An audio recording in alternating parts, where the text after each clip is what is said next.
अस्सलाम वालेकुम, welcome to basic bio academy. शुरू करते हैं लेक्चर को। आज हम लोगों की वीडियो है डीएनए और आरएनए के हवाले से। ठीक है, हम अंडरस्टैंड करने वाले हैं what is DNA, what is RNA. Table of contents यानी हम इस वीडियो में क्या क्या चीज़ कवर करने वाले हैं। हम पढ़ेंगे what is genetic material, DNA क्या होता है, डीएनए के हवाले से कुछ फैक्ट्स पढ़ेंगे, आरएनए क्या होता है, आरएनए के हवाले से कुछ फैक्ट्स पढ़ेंगे, डीएनए आरएनए एक दूसरे के साथ मिलकर कैसे काम करते हैं हमारी बॉडी में, हमारे सेल्स के अंदर, और फिर डीएनए आरएनए मैटर क्यों करते हैं, उनकी इंपॉर्टेंस क्या है हमारी बॉडी में, and will move towards real life examples. Genetic material क्या करें आके, व्हाट इज जेनेटिक मटेरियल। ठीक है, genetic material serves as a recipe book containing instructions for growth and development. ठीक है, अब जेनेटिक मटेरियल है क्या, एक ऐसा मटेरियल है हमारे सेल्स के अंदर। What is a cell? Cell is the smallest living substance.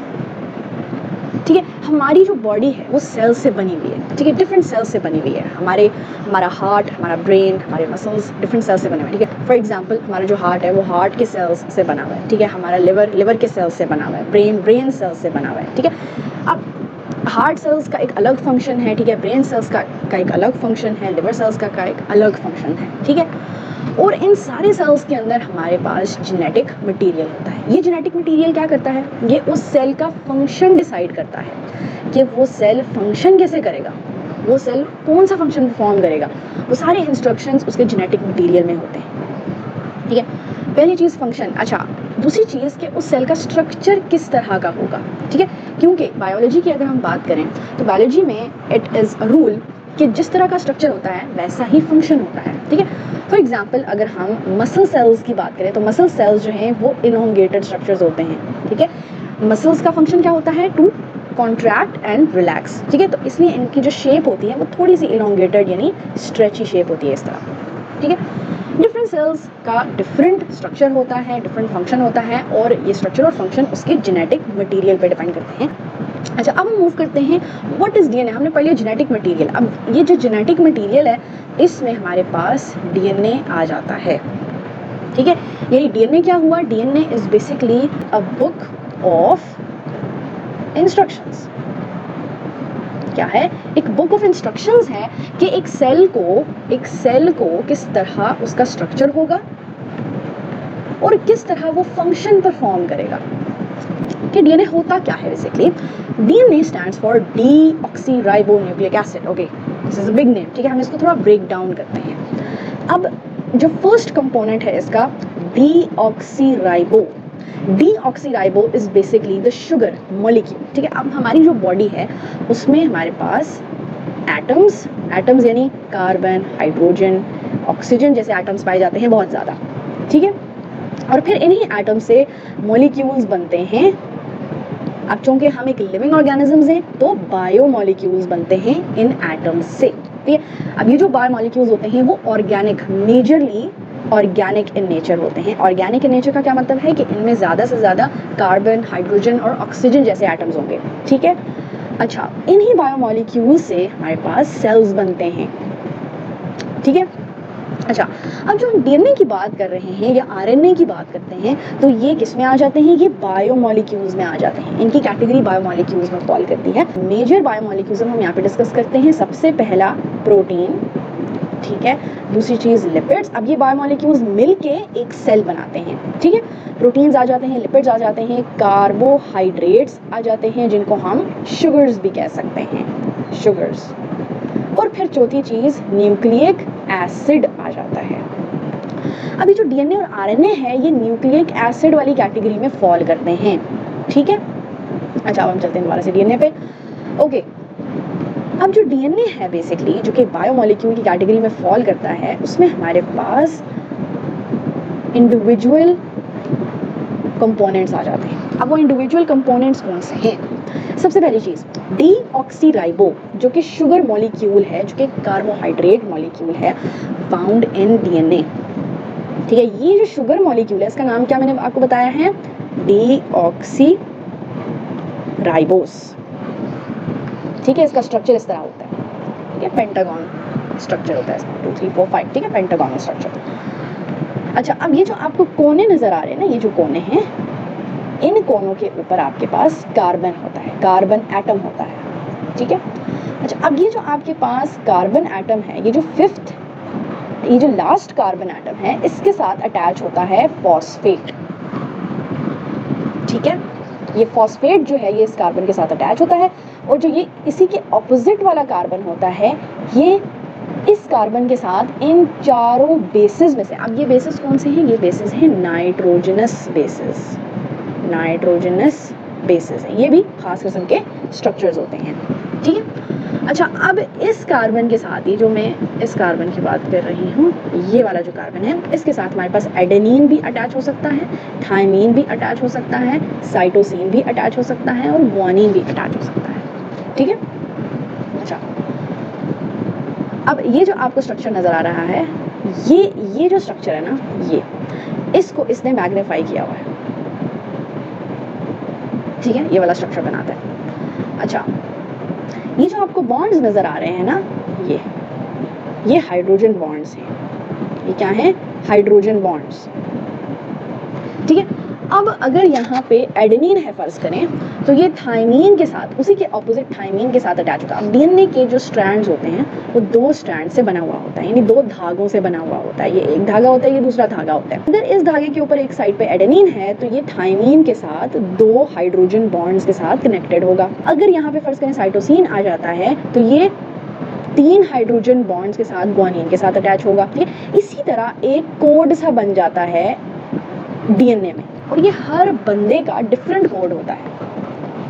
किसी बंदे में कोड होगा ACTGC, किसी बंदे में होगा ATGC, ठीक है। तो ये डिफरेंट कोड्स के साथ ये डीएनए बना हुआ होता है हर बंदे का, ठीक है। इसलिए हम कहते हैं कि हर बंदे का जो जेनेटिक मटेरियल है वो डिफरेंट है। अब ये जो स्ट्रक्चर होता है ये डबल हेलिक्स, डबल हेलिक्स का क्या मतलब है कि 2 धागों से बना हुआ होता है। एक आपको ये वाला धागा नजर आएगा, ये, ठीक है, और एक आपको ये वाला धागा नजर आ रहा है, ठीक है। यहाँ पे फर्ज करें एडेनिन है और ये थायमीन के साथ कनेक्टेड हुआ है, ठीक है। ये एडेनिन क्या है, ये बेस है। अच्छा, अगर इसका मैं बहुत ही एक बेसिक सा स्ट्रक्चर यहाँ पे बनाऊँ ना, ताकि आपको आसानी से वो स्ट्रक्चर जो है वो माइंड में रह जाए, डीएनए का स्ट्रक्चर कैसा होता है, ठीक है। तो यहाँ पे आपके पास, अच्छा इसको हम यहाँ पे बना लेते हैं, ठीक है, इधर बना लेते हैं। अच्छा, यहाँ पे आपके पास बेस है, ठीक है, जो कि नाइट्रोजनस बेस है, जो कि एडेनिन भी हो सकती है, थायमीन हो सकती है, साइटोसिन हो सकती है या ग्वानिन हो सकती है, जो कि डीएनए की बेसिस है, ठीक है। यहाँ पे शुगर अटैच होगा डीएनए का, जिसको हम डीऑक्सीराइबोज कहते हैं, और यहाँ पे फॉस्फेट अटैच होगा, ठीक है। इस बेस की जगह हमारे पास है एडेनिन, ठीक है। तो ये किसके साथ बॉन्ड बनाएगा, double bond, double hydrogen bond thymine के साथ। थायमीन को मैं यहाँ पे ग्रीन कलर में ड्रॉ करूंगी, ठीक है, ये थायमीन के साथ। अब दूसरे स्ट्रैंड के ऊपर, दूसरे धागे के ऊपर ये थायमीन दोबारा से शुगर के साथ अटैच है, ठीक है, जो कि डीऑक्सीराइबोज है, और ये जो डीऑक्सीराइबोज शुगर है वो फॉस्फेट के साथ अटैच है, ठीक है। अच्छा, अब ये धागा एक्सटेंड कैसे करता है, ये नीचे कैसे जाएगा, ये नीचे जाता है, फर्ज करें अब इस एडेनिन से नीचे हमारे पास साइटोसिन आता है, तो ये फॉस्फेट अटैच होता है उसी के नीचे वाला जो फॉस्फेट है, ठीक है। ये दूसरा फॉस्फेट आ गया, ये शुगर है, ये साइटोसिन आ गया, ठीक है। अच्छा, अब जो साइटोसिन है वो ग्वानिन के साथ अटैच होगा, ठीक है। कितने बॉन्ड्स बनाता है, triple hydrogen bond, 3 hydrogen bonds के साथ कनेक्टेड होता है ये ग्वानिन के साथ। अब दूसरे स्ट्रैंड के ऊपर हमारे पास क्या होगा, ग्वानिन, ठीक है, इसके साथ भी वही शुगर अटैच होगा, डीऑक्सीराइबोज, ठीक है। फिर इसी डीऑक्सीराइबोज शुगर के साथ हमारे पास फॉस्फेट अटैच। अब इन 2 फॉस्फेट्स के दरमियान भी एक ऑक्सीजन के साथ अटैचमेंट होती है, ये ऑक्सीजन आ गया, ये दोनों फॉस्फेट्स ऑक्सीजन के थ्रू अटैच हो गए। अच्छा, अब ये जो बॉन्ड बन रहा है ना आपके पास, किससे करेंगे, ये जो बॉन्ड बन रहा है ना, ये वाला, इसको हम कहते हैं फॉस्फो डाइएस्टर बॉन्ड, ठीक है, जो कि डीएनए की बैकबोन होती है। डीएनए की backbone is formed by phosphodiester bond, DNA backbone भी इसको कहते हैं। डीएनए की जो बैकबोन है वो फॉस्फोडाइएस्टर बॉन्ड से मेंटेन होती है। और ये जो रेड में आपको बॉन्ड्स नजर आ रहे हैं, ये कौन से बॉन्ड्स हैं, हाइड्रोजन बॉन्ड्स, जो कि हाइड्रोजन के थ्रू कनेक्टेड होते हैं। Hydrogen bond, hydrogen in adenine और थायमीन के दरमियान क्या है, हाइड्रोजन है, दूसरे बॉन्ड में दोबारा से हाइड्रोजन, ठीक है, इन दोनों के दरमियान। यहाँ पे भी वही चीज़ है, हाइड्रोजन है, इधर भी हाइड्रोजन है, इधर भी, दरमियान में हाइड्रोजन है जो कि साइटोसिन और ग्वानिन को आपस में अटैच कर रहा है। अब ये जो डीएनए का स्ट्रक्चर है ये बाद में नीचे की तरफ एक्सटेंड करेगा। अब वो एक्सटेंशन मैं आपको यहाँ पे बता देती हूँ, ठीक है। फॉस्फेट आ गया, शुगर आ गया, एडेनिन अटैच है, 2 बॉन्ड्स के साथ होगा, ये थायमीन के साथ अटैच हो, डीऑक्सीराइबोज आ गया शुगर में, ठीक है। उसके बाद हमारे पास दोबारा से फॉस्फेट। अब ये जो फॉस्फेट है ये ऑक्सीजन के साथ अटैच है, ये ऑक्सीजन फॉस्फेट के साथ अटैच है, जो कि नीचे वाला पार्ट है, ठीक है। फर्क करें, यहाँ पे साइटोसिन है, ट्रिपल बॉन्ड, ठीक है, ग्वानिन के साथ अटैच होगा, शुगर होगा, फॉस्फेट होगा, ये दोनों फॉस्फेट्स ऑक्सीजन के साथ अटैच है। दोबारा से यही फॉस्फेट ऑक्सीजन के साथ अटैच होगा, फिर नीचे फॉस्फेट आएगा, ये जो फॉस्फेट है ये शुगर के साथ, ठीक है। यहाँ पे फर्ज करें दोबारा से एडेनिन आ गया है, ठीक है, और फिर से थाइमिन आ गया, यहाँ पे शुगर आ गया, डीऑक्सीराइबोज फॉस्फेट आ गया, ये दोनों फॉस्फेट्स ऑक्सीजन के साथ अटैच है। तो ये आपके पास आ गया डीएनए का स्ट्रक्चर। ये पहला स्ट्रैंड है, ये वाला, ये हमारे पास फर्स्ट धागा आ गया, और ये हमारे पास दूसरा धागा आ गया। अब जो डीएनए का स्ट्रक्चर वैसे ऑब्जर्व किया गया है, ठीक है, वो बिल्कुल हेलिकल स्ट्रक्चर में इस तरह, ये पहला धागा आ गया और ये दूसरा धागा, ये बिल्कुल स्ट्रेट नहीं होते ये, ठीक है, ये हेलिकल शेप में होते हैं, ठीक है। यहाँ पे फर्ज करें एडेनिन है, यहाँ पे थाइमिन आ गया, यहाँ साइटोसिन है, ग्वानिन है, दोबारा से एडेनिन आ गया, थाइमिन आ गया, दोबारा से एडेनिन, थाइमिन, फिर यहाँ पे साइटोसिन, ग्वानिन, और बीच में यहाँ पे ऑक्सीजन फॉस्फोडेस्टर बॉन्ड है, ये जो बैकबोन में है, ठीक है, और बीच में इनके क्या है, हाइड्रोजन बॉन्ड्स लगे हुए। यहाँ पे मैंने आपको उसका एक इंटरनल सा स्ट्रक्चर बता दिया। अब हम मूव करते हैं आरएनए पे। तो अगर आपको डीएनए समझ आ गया तो आरएनए तो बहुत बच्चों वाली चीज़ है, ठीक है, क्योंकि आरएनए जो है वो सिर्फ एक ही धागा होता है, ठीक है। यहाँ पे होगा एडेनिन, ठीक है, यहाँ पे होगा थाइमिन। अच्छा, एक चीज़ इसमें फ़र्क है, यहाँ पे थाइमिन नहीं होगा। आरएनए में थाइमिन की जगह यूरेसिल है और सारे बेसिस सेम हैं, एडेनिन, साइटोसिन और ग्वानिन, लेकिन थाइमिन की जगह आरएनए में यूरेसिल होता है। अच्छा, एक और डिफरेंस आरएनए का ये है, आरएनए और डीएनए में 3 डिफरेंसेस आ जाते हैं। पहला डिफरेंस जो मेन है वो ये है कि इसके अंदर जो शुगर होता है वो राइबोस शुगर होता है। कौन सा शुगर होता है? Ribose sugar. अच्छा, डीऑक्सीराइबोस और राइबोस शुगर में क्या फ़र्क है? जो डीऑक्सीराइबोस है, दोनों पेंटोज हैं, यानी 5 कार्बन्स पे बेस्ड करते हैं, ठीक है, दोनों क्या हैं?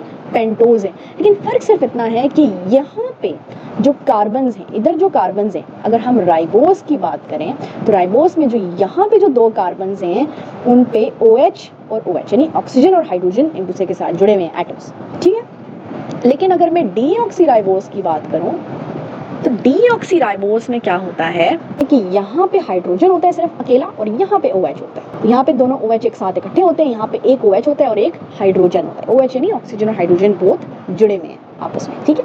अच्छा, ये जो एक पॉइंट है कि एक OH और एक H है, ये डीएनए की स्टेबिलिटी यानी डीएनए जो है वो स्टेबल होता है। आरएनए से अगर हम डीएनए को कंपेयर करें तो आरएनए लेस स्टेबल होगा। लेस स्टेबल का क्या मतलब है कि ये बहुत जल्दी डैमेज हो जाता है, बहुत जल्दी डिसइंटीग्रेट कर जाता है, लेकिन जो डीएनए है वो ज़रा स्टेबल है, ठीक है, ये आपको स्टेबल रखता है। अच्छा, इसकी वजह एक ये भी हो सकती है कि ये सिंगल स्ट्रैंड है, आरएनए सिंगल स्ट्रैंड है तो एक धागा है, बहुत जल्दी डैमेज हो जाएगा, लेकिन डीएनए जो है वो 2 धागे हैं, स्टेबल उसको रखता है, ये जो 2 स्ट्रैंड्स हैं वो उसको स्टेबल रखते हैं, ठीक है। अच्छा, अब आगे चलते हैं। वही स्ट्रक्चर है, सिर्फ इसमें शुगर डिफरेंट है जो कि राइबोस शुगर है, और बेसिस में सिर्फ इसका एक बेस डिफरेंट है जो कि यूरेसिल है। बाकी सारा स्ट्रक्चर सेम है। अगर मैं यहाँ पे ड्रॉ करूँ तो इसी तरह कि फॉस्फेट जो है वो राइबोस शुगर के साथ अटैच होगा, यहाँ पे फर्ज करें एडेनिन आ जाएगा, लेकिन नीचे अब इसके साथ कोई स्ट्रैंड अटैच नहीं है तो यहाँ पे हम नीचे से ही स्टार्ट करेंगे। यहाँ पे ऑक्सीजन होगा, फिर दोबारा से फॉस्फेट आएगा, राइबोस शुगर के साथ अटैच होगा, यहाँ पे फर्ज करें दोबारा से एडेनिन आ जाता है, दोबारा ये फॉस्फेट ऑक्सीजन के साथ अटैच होगा, ठीक है, ये दोबारा एक फॉस्फेट के साथ अटैच होगा, शुगर आ जाएगा, और फिर यहाँ पे फर्ज करें यूरेसिल आ जाता है, फॉस्फेट दोबारा से ऑक्सीजन के साथ अटैच होगा, फॉस्फेट, ठीक है, शुगर, एंड देन यहाँ पे फर्ज करें ग्वानिन आ जाता है, फॉस्फेट यहाँ पे दोबारा ऑक्सीजन के साथ, फिर से फॉस्फेट, ठीक है, इसमें फॉस्फोडेस्टर बॉन्ड है, ठीक है, लेकिन हाइड्रोजन बॉन्ड्स नहीं बने हुए, ठीक है। राइबोस शुगर आ गया, यहाँ पे हमारे पास फर्ज करें साइटोसिन आ गया, ठीक है। तो इस तरह ये आरएनए का एक स्ट्रैंड बन जाता है, ठीक है। अच्छा, अब हम आगे चलते हैं। अच्छा, एक पॉइंट इसमें ये है कि it serves as a messenger carrying instructions from DNA to various parts of the cell, ये हम आगे डिस्कस करते हैं। अब ये आपने सारे पॉइंट्स पढ़ लिया। RNA is a single stranded molecule unlike the double stranded DNA. It utilizes almost the same basis as DNA, लेकिन फर्क सिर्फ इतना है कि DNA में थाइमिन होता है और आरएनए में यूरेसिल होता है। आरएनए इज टेम्पररी, ये टेम्पररी यानी लेस स्टेबल है, जल्दी डिसइंटीग्रेट कर जाता है, अपना काम इसका खत्म हो गया तो ये डिस्ट्रॉय हो जाएगा सेल के अंदर ही अंदर। आरएनए के भी बहुत सारे फंक्शंस होते हैं, जब आरएनए का फंक्शन कंप्लीट हो जाता है तो it is destroyed. How DNA and RNA work together, ठीक है। अब डीएनए जो है, डीएनए अपनी ही कॉपी बना सकता है, इसका मतलब ये है कि अपना एक रेप्लिकेट बना सकता है, बिल्कुल जो इंस्ट्रक्शंस इस डीएनए मॉलिक्यूल के अंदर हैं वही इंस्ट्रक्शंस इस डीएनए मॉलिक्यूल के अंदर हैं। अच्छा, अब ये काम कब होता है? फर्ज करें आपको कहीं इंजरी हो गई है, ठीक है, ये इंजरी फर्ज करें यहाँ हुई है, तो यहाँ पे आपके जो सेल्स हैं वो डिस्ट्रॉय हो गए हैं, ठीक है, सेल्स खत्म हो गए हैं, यहाँ पे सेल्स डिस्ट्रॉय हो गए, इंजरी हो गया, अब यहाँ से आपका खून निकल रहा है, ठीक है। लेकिन नेक्स्ट स्टेप में क्या होगा कि ये सेल्स, ये जो आगे पीछे के सेल्स हैं वो डिवाइड करना शुरू हो जाएंगे, इस जगह को रिपेयर करने शुरू हो जाएंगे। जब सेल्स डिवाइड करते हैं, ठीक है, जब सेल्स डिवाइड करते हैं तो they need their DNA to be copied. ये फर्ज करें ये सेल है, सराउंडिंग में ये सेल है, ये इसका डीएनए है, ठीक है। अब ये क्या करेगा, ये अपने ही डीएनए की कॉपी बनाएगा, ये इसकी कॉपी बन गई डीएनए की।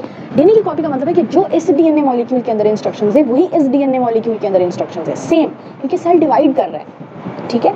अच्छा, अब नेक्स्ट प्रोसेस में क्या होगा, दो सेल्स बन जाएंगे, ठीक है, एक में वही डीएनए होगा और एक सेल में उस डीएनए की कॉपी होगी। तो इस तरह सेल डिवाइड करता है, ठीक है। तो DNA can replicate itself. Replicate का क्या मतलब है कि वो अपनी कॉपी जनरेट कर सकता है, और ये कब होता है, जब सेल्स डिवाइड करते हैं। सेल्स कब डिवाइड करते हैं, जब उनको ज़रूरत पड़ती है। अगर एक जगह पे सेल्स डैमेज हो गए हैं, ठीक है, तो उस जगह की रिपेयर में सेल्स डिवाइड करेंगे, ठीक है, ताकि उस जगह को फिल किया जाए। अच्छा, अब अगर सेल को कोई फंक्शन परफॉर्म करना है, for example this is a cell, ठीक है, इस सेल को एक फंक्शन परफॉर्म करना है और ये हमारा डीएनए है। अब हमें पता है कि हमारा जो सेल है वो एक यूकैरियोटिक सेल है। यूकैरियोटिक सेल का मतलब क्या है कि जो डीएनए है it is protected by a membrane, ठीक है, वो प्रोटेक्टेड है by a shield inside the cell. अब डीएनए क्यों प्रोटेक्टेड है एक यूकैरियोटिक सेल में, ताकि सेल के अंदर जितने भी, सेल के अंदर यहाँ जितने भी प्रोसेसेस हो रहे हैं वो प्रोसेसेस डीएनए को डैमेज ना कर पाएं, ठीक है।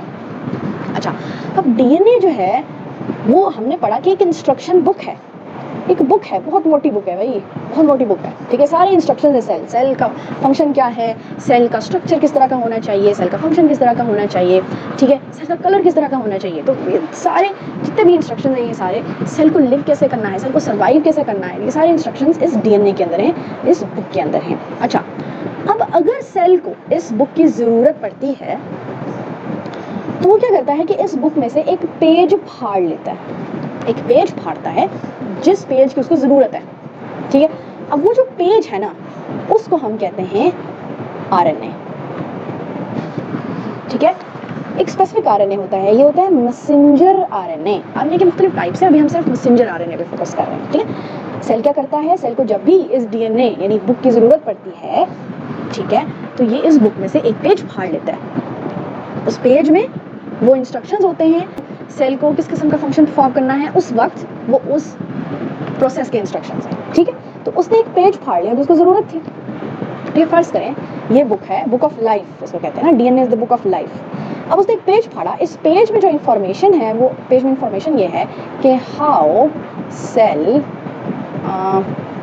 Needs to divide. तो ये फर्ज करें इस पेज में ये इंफॉर्मेशन है, तो उस किस्म का एमआरएनए यानी उस किस्म का पेज वो यहाँ से डीएनए से बन जाता है, ठीक है। अब जब ये एमआरएनए बनता है, इस एमआरएनए से एक प्रोटीन बनता है। ये जो प्रोटीन है सेल को डिवाइड कर देता है, इस प्रोटीन की मदद से सेल की डिवीजन हो जाती है, ठीक है। फर्ज करें इस पेज में इंफॉर्मेशन थी कि how cell needs to transport glucose inside, ठीक है। अब इस एमआरएनए के अंदर या इस पेज के अंदर वो इंफॉर्मेशन है कि सेल को किस तरह से अपने अंदर ग्लूकोज मॉलिक्यूल या शुगर मॉलिक्यूल अंदर लेके आना है। तो इस एमआरएनए से एक ऐसा प्रोटीन बनेगा जो कि सेल की मेम्ब्रेन के साथ अटैच हो जाएगा, और ये एक ऐसा प्रोटीन है जो स्पेसिफिकली शुगर के मॉलिक्यूल्स यानी ग्लूकोज के मॉलिक्यूल्स अगर सेल के बाहर ज़्यादा हो जाएंगे तो ये प्रोटीन इनको अंदर की तरफ खींच लाएगा, इनकी ट्रांसपोर्ट में हेल्प करेगा, इनकी ट्रांसपोर्ट करवाएगा सेल के अंदर, ठीक है। तो इस पूरे प्रोसेस को डीएनए यानी बुक ऑफ लाइफ से एमआरएनए का बनना, ठीक है, जिसके अंदर वो सारे इंस्ट्रक्शंस हैं। ये mRNA is basically a page from that book of life जिसमें वो इंस्ट्रक्शंस हैं जो कि रिक्वायर्ड इंस्ट्रक्शंस हैं for a specific process.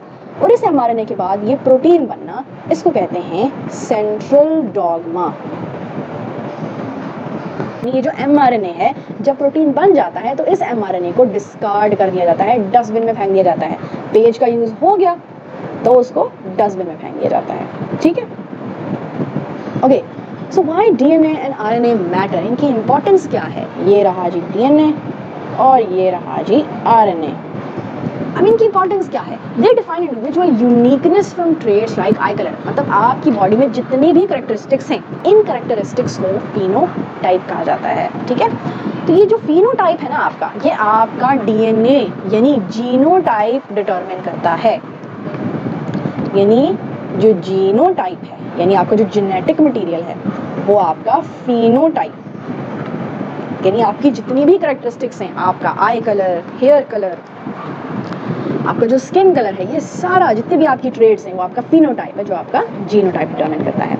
This is the body in producing essential substances such as proteins. अभी हमने पढ़ा डीएनए इज इनहेरिटेड, डेफिनेटली ये डीएनए जो है ये आपके अम्मी अबू से आता है। Explaining similarities among family members, mistakes in DNA can lead to diseases और हेल्थ इश्यूज। अब जो डीएनए से रिलेटेड डिजीजेस होते हैं उनको हम कहते हैं जेनेटिक डिसऑर्डर्स,